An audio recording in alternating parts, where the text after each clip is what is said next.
ಇವತ್ತು ನಾವು ಬಟಾಣಿ ಮತ್ತು ಆಲೂಗಡ್ಡೆ ಹಾಕಿ ಒಂದು ಗ್ರೇವಿ ಅಂದರೆ ಹೋಟೆಲ್ ಶೈಲಿಯ ಒಂದು ಗ್ರೇವಿ ಹೇಗೆ ಮಾಡ್ಬೋದು ಅನ್ನೋದನ್ನು ಹೇಳ್ಕೊಡ್ತೀನಿ.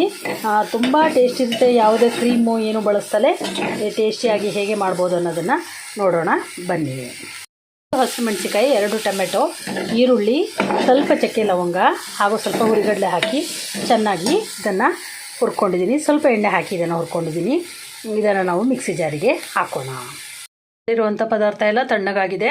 ಅದರ ನಂತರ ನಾವು ಮಿಕ್ಸಿ ಜಾರಿಗೆ ಹಾಕ್ಕೊಂಡು ಇದಕ್ಕೆ ಸ್ವಲ್ಪ ಸಾಂಬಾರು ಸೊಪ್ಪು, ಸ್ವಲ್ಪ ಪುದೀನ ಹಾಕ್ಕೊಂಡು ಇದನ್ನು ಚೆನ್ನಾಗಿ ರುಬ್ಕೊಳ್ಳೋಣ.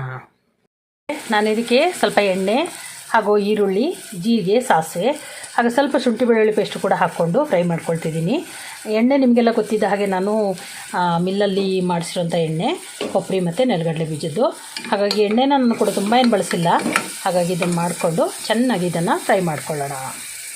ನಾನು ಇದಕ್ಕೆ ಆಲೂಗಡ್ಡೆ ಮತ್ತು ಬಟಾಣಿ, 1 ಕ್ಯಾರೆಟನ್ನು ಹಾಕ್ಕೊಂಡಿದ್ದೀನಿ. ಕ್ಯಾರೆಟ್ ನಿಮಗೆ ಬೇಕಾದರೆ ಹಾಕ್ಕೋಬೋದು, ಬೇಡ ಅಂದರೆ ಸ್ಕಿಪ್ ಮಾಡ್ಬೋದು. ನಾನು ನೋಡ್ಲಿಕ್ಕೆ ಚೆನ್ನಾಗಿ ಕಾಣುತ್ತೆ ಅಂದ್ಕೊಂಡು 1 ಕ್ಯಾರೆಟನ್ನು ಹಾಕ್ಕೊಂಡಿದ್ದೀನಿ. ಇದನ್ನು ಸ್ವಲ್ಪ ಎಣ್ಣೆಯಲ್ಲಿ ಹೀಗೆ ಫ್ರೈ ಮಾಡೋಣ.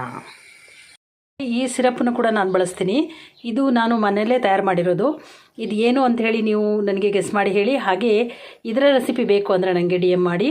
ನಿಮಗೆ ಖಂಡಿತ ಇದರ ರೆಸಿಪಿನ ನಾನು ಮುಂದಿನ ವೀಡಿಯೋದಲ್ಲಿ ಅಪ್ಲೋಡ್ ಮಾಡ್ತೀನಿ. ಇದು ತುಂಬ ಟೇಸ್ಟ್ ಕೊಡುತ್ತೆ ಹಾಗೂ ಇದು ಸ್ವಲ್ಪ ಹುಳಿಯಾಗಿ ಕೂಡ ಇರುತ್ತೆ.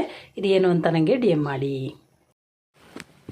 ಸ್ನೇಹಿತರೆ, ನಾನು ಎಲ್ಲ ಇದಕ್ಕೆ ಹಾಕ್ಕೊಂಡಿದ್ದೀನಿ. ನಾವು ರುಬ್ಕೊಂಡಿರೋ ಮಸಾಲೆ ಕೂಡ ಹಾಕಿ ಚೆನ್ನಾಗಿ ಉಪ್ಪು ಎಲ್ಲ ಸರಿಯಾಗಿದೆ. ಇದನ್ನು ನಾವೀಗ ಒಂದು 3 ವಿಷಲನ್ನು ಮಾಡಿಸೋಣ. ಆಗಿದೆ, ತುಂಬ ಚೆನ್ನಾಗಿ ಬಂದಿದೆ. ಬಟಾಣಿ ಮತ್ತು ಆಲೂಗಡ್ಡೆ ಗ್ರೇವಿ ಅಂತಲೇ ಹೇಳ್ಬೋದು. ಇದು ಎಣ್ಣೆ ಕಡಿಮೆ ಇದೆ, ಹಾಗೆ ತುಂಬ ಹೆಲ್ದಿಯಾಗಿ ತುಂಬ ಟೇಸ್ಟಿಯಾಗಿ ಮಾಡಿದ್ದೀನಿ. ಇದು ನಾನು ಬಟಾಣಿ ಗೀ ರೈಸ್ ಮಾಡಿದ್ದೀನಿ. ಇದರ ರೆಸಿಪಿ ಬೇಕಾದಲ್ಲಿ ನೀವು DM ಮಾಡಿ, ಅದನ್ನು ಕೂಡ ನಿಮಗೆ ಅಪ್ಲೋಡ್ ಮಾಡಿಕೊಡ್ತೀನಿ. ಹಾಗೆ ಇದು ಹೇಗಿದೆ ಅಂತ ಟೇಸ್ಟ್ ಮಾಡಿ ನೋಡೋಣ. ತುಂಬ ಚೆನ್ನಾಗಿದೆ. ಬಾಯಲ್ಲಿಟ್ಟರೆ ಬಾಯಲ್ಲೆಲ್ಲ ಹರಡೋಗುತ್ತೆ, ಅಷ್ಟು ಚೆನ್ನಾಗಿದೆ. ಮತ್ತು ಇನ್ನೂ ತಿನ್ನೋಣ ಅಂತ ಅನ್ನಿಸ್ತಾ ಇದೆ.